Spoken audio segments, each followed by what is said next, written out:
This is a TalkStation original podcast. We're now getting into the really intense part of the legislative session, and of course that having to do with spending money. And I know that the Senate was the first of the two chambers this year. It was your turn, meaning the Senate's turn, to present a budget. I know that the governor has presented his proposed budget, but we both recognize it is the legislature that really determines the spending activities of the state. The governor pretty much influences that, doesn't dictate it. There have been some concerns and calls from various groups that maybe it's a little too cautious. What's your observation about that? We're looking at a roughly $32.6 billion anticipated spending effort on the part of the state. What's your thought as we begin this initial conversation on the budget? Well, Lockwood, as I was talking to you a little earlier, I think one of the things that we have to be cognizant of and be aware of is the fact that, right now we're still kind of not sure exactly what our revenues are going to look like this year because of the not only the federal government, the state government too has delayed tax returns in North Carolina because of all of the things that happened in the western part of the state, and they had no way really of separating the two, giving the West a break and not giving the rest of the state. And so it's a statewide delay in our revenue source. And so as the fact that we get most of our revenue from our personal income taxes, we're kind of still waiting to see how that's going to pan out. But we passed the budget out of the Senate last Wednesday and Thursday. 2-day Senate, our budget is a 2-day vote. It was a long session on Wednesday. We had about 6 hours in session. Our counterparts on the other side offered about 45 amendments to the budget, and everything that they had tried to pass or wanted to pass, they made it in the form of an amendment and tried to put it in the budget. And so that was a long day, but we heard them out and gave them all the time they needed to explain what they were trying to do, and then we voted on the budget. And we did have a crossover. We had 2 or 3 members of the other side vote with us on the budget. And so to me, that's always an indication that there are some good stuff in the budget. And there is. And you're right, $32.6 billion the first year, $33.3 billion the second year, a very modest increase, about 3%, maybe even a little less than that, which is well below the Tabor formula that we use to try and control our spending.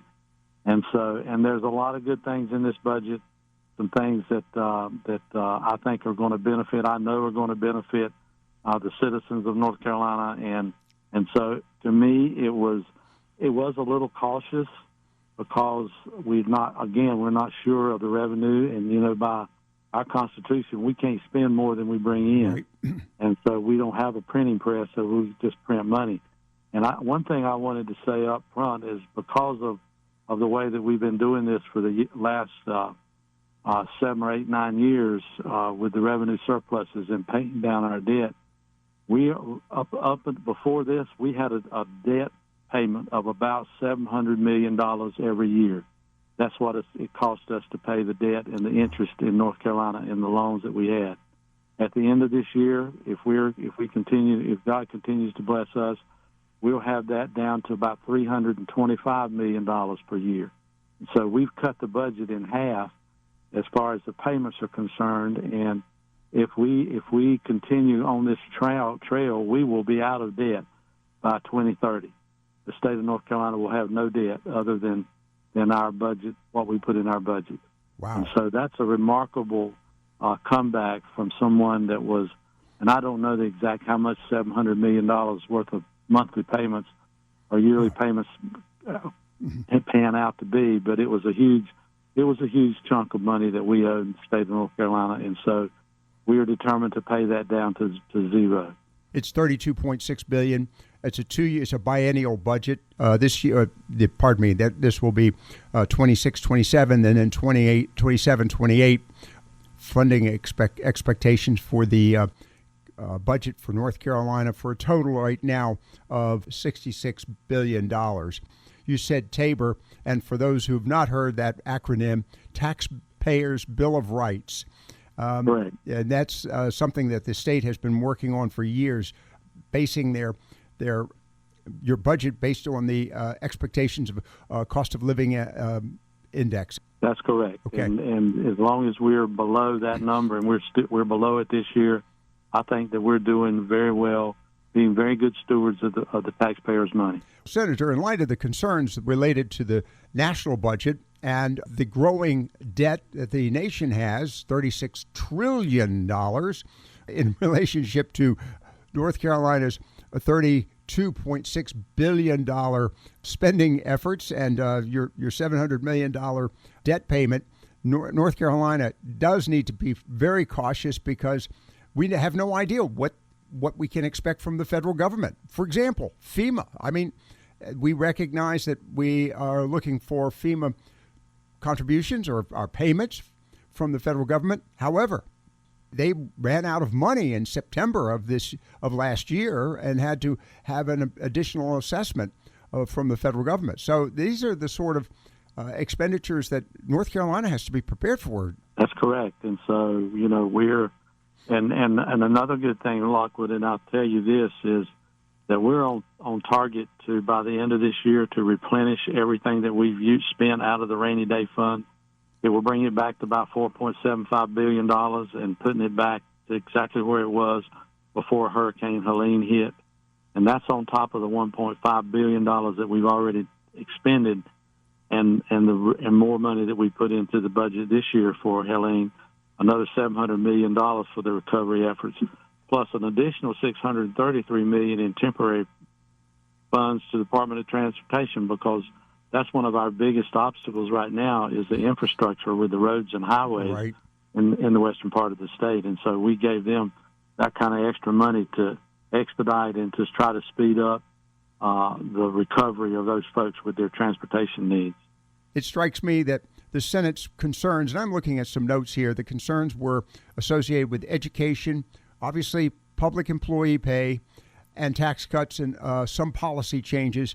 But hurricane recovery is probably was that sort of the, if you will, the number one concern in the budget effort? It was. We've got a much clearer picture now this far in, because it doesn't seem like that long, but it's been months since that happened. Right. And so now we know exactly, a lot clearer picture of where we should target the spending and where it's going to help the most and what it is that those folks need above other things. There are a lot of wants that they have, but their needs are something that we've really tried to zero in on. And I think this budget really addresses a lot of those needs and is going to get them back on the road to recovery. It's not by any means going to get them totally where they need to be, but it's a great start, I think. What is the feeling related to the other chamber, that, of course, being the House of Representatives? And have they had any interest? Have they had any conversation over this issue related to the budget? Well, I'm very optimistic. I think that we've got, one of the first things that we do before either side starts the budget is we decide on a spending number. And we were able to do that probably much quicker this year than we have in past budget cycles. And so when you get that money, of course, we may spend, where we think we may spend some money differently than they do in different places. But the bottom line is we've set that figure that we talked about earlier. That's the spend number for this coming year and for the next year also. And so that makes it a whole lot easier for us to plan the budget, and that's what we're doing. Of course, the House has been working on things all along while we have. They don't wait until we send our final version of the budget to them before they start work. They're already working also, and so I'm optimistic that they'll have it back to us probably by the middle of May, maybe, and so that's going to be pretty quick turnaround, and then we'll probably go into a conference about the final stages of the budget. And but it seems like that they're a lot more on board this year than they have been in the past. Of course, they've got new leadership also, and so I think that's made quite a difference so far. In spite of the fact that we've had the western part of the state and needed more money, we're also continuing our thing of tax relief. Our personal income tax this year in 2027 will be 3.49%, And in 2028, it'll drop to 2.99%.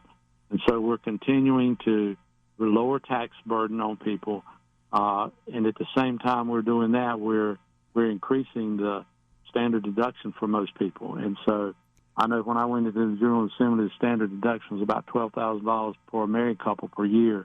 It's $27,000 for a married couple now per year. So that's the first $27,000 of your income that you don't have to report for tax purposes to the state of North Carolina. That's an important issue. And, of course, as you are very aware, we're seeing a lot of concerns here related to taxes, particularly property taxes. And, of course, Carteret County is in the throes of major property revaluations, and it's got a lot of people very concerned. Of course, tax rates have yet to be determined, so we don't know what those taxes will be. But it's a topic of significant discussion here in Carteret County and other regions of the state. Senator, one of the things that we touched on, I mentioned at the break, certificate of need laws. And I know that the Senate actually addressed this topic, the removal or repeal of a certificate of need laws. What is the potential of this? This is an issue that, you and I have talked about on numerous occasions, that basically removes, right now, the current structure, eliminates any competition for certain health care services. What are the chances of this certificate of need law being passed by both chambers? Well, let's hope that it's fine. I mean, CON laws have always we've had our biggest problem in the House, and hopefully they will see the necessity of doing these again and to bring competition back into the medical arena. Right now, North Carolina leads the nation in medical costs, and that is not something that we need to be proud of.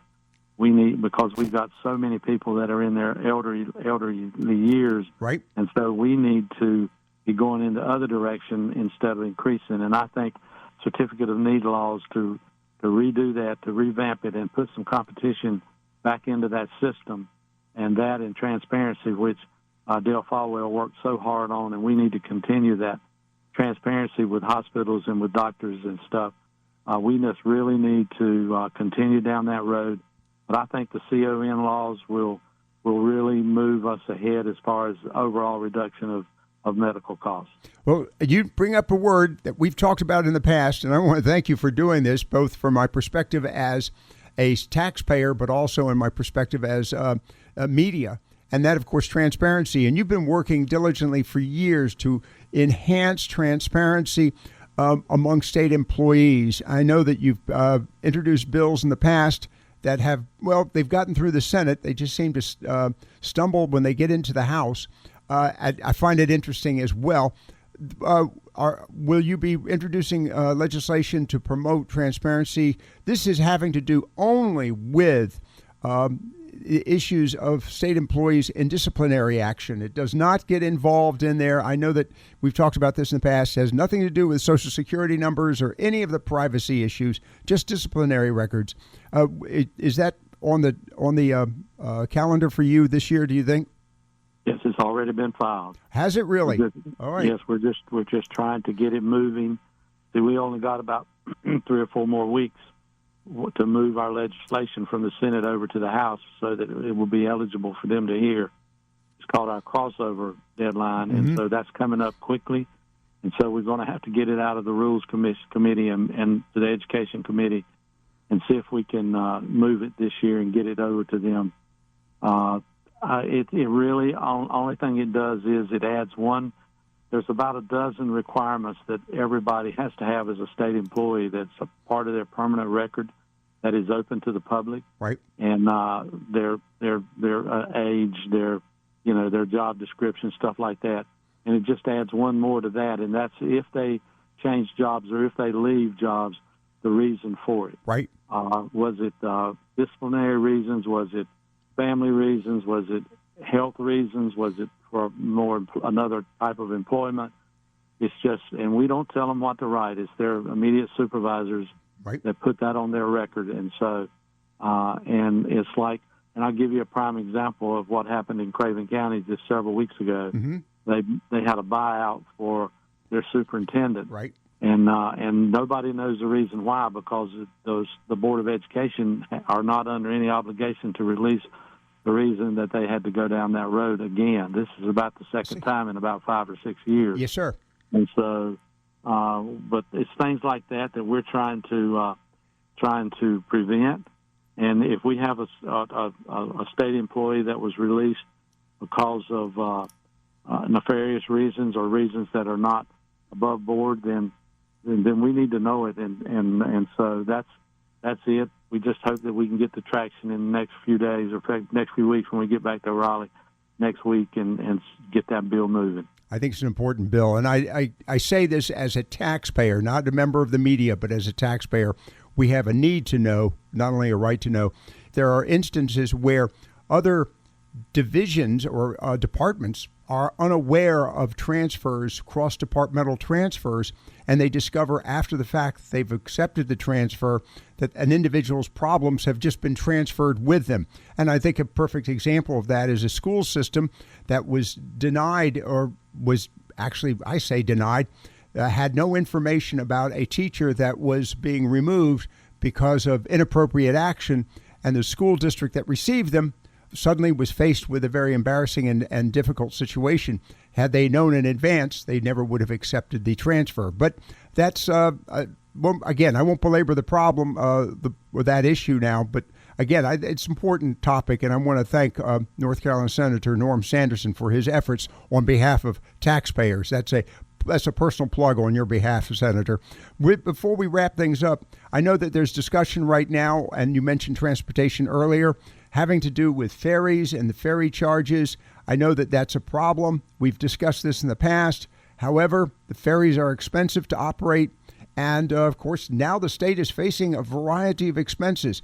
What is the situation there? Are we looking at possibility of having to establish basically if you will, a toll fee for the use of a ferry? Well, Lockwood, this has surfaced every budget cycle for the last 3 cycles, and there are several of us that our constituents use these ferries, these modes of transportation, because it was a trade-off, Lockwood, especially the one that's close to me, the Minnesota Beach Cherry Branch Ferry.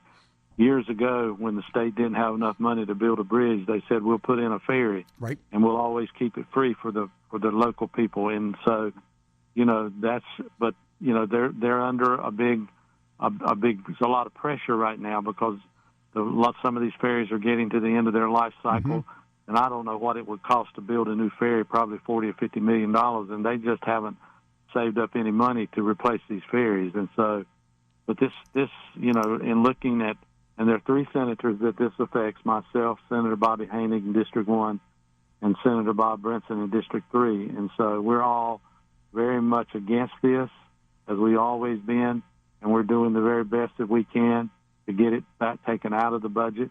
We may have to wait for the House side to do it. I think they're a little bit more sympathetic with us than even our own transportation members. And I'm not blaming them. They were given the position that, here's what's going to be needed in transportation. Here's what we can give. If you can find any other ways to bring money into the transportation system. And so that's a low-hanging fruit. Right. Because a lot of the ferries in North Carolina are already tolled, especially our Outer Banks and long-distance ferries. And so, here you got Minnesota Beach, you got one over in Aurora, you've got one in Carteret County, Swan Quarter, that depend entirely. They really depend on these ferries to move them from place to place, whether it's personal things that they're taking care of or whether it's going to work. There's a lot of people that live in my county that works in Carteret County. Right. And Ocracoke Swan Quarter Ferry, that's one of the only way to get to those folks. And so, and so we're just hoping that we can once again, make sense or talk our transportation folks into knowing that it's not going to make that much money by the time you hire people to collect the tolls on a 12, 14-hour basis. You're talking about dozens of more full-time employees, and it will only net about maybe $3 million a year. Right. And it's just not worth the headache. the anguish, the headache Right. that it's going to bring to the people. And so, so we're working to try to get that out of the budget again, just like we have in the past. All right. Again, our guest, North Carolina Senator Norm Sanderson. Senator, I'm going to wrap it up with you, but before I do, give you an opportunity. Any one issue that you think that we should be paying close attention to here in Eastern North Carolina? Well, for example, and I say Eastern North Carolina, let's just say in District 2, Senatorial District 2, be it agriculture or aquaculture or transportation. Is there anything you would like us to pay close attention to? Well, again, Lockwood, you mentioned agriculture, and I chair the Agriculture Right. Committee in the Senate. Mm-hmm. And so our farmers, we're really hoping for a good crop. They've had a couple of bad years. Right. In fact, we've set aside about $500 million to help them with crops. If we go through another drought or another flood or both, that's what happened in the past year.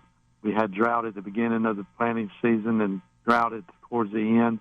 And so they're really under the gun this year to produce. And so we're just praying a lot of prayers and asking God to bless these farmers, these hardworking men, and our commercial fishing industry. It's in dire straits right now. And I was just thrilled to hear that the president had taken a move to make the seafood that we harvest here off our own shores a lot more attractive than seafood that's coming in off the coast. And so hopefully with that, and we can save both of these industries, because we should never allow a food producing industry to go under without doing everything that we possibly can to help save it.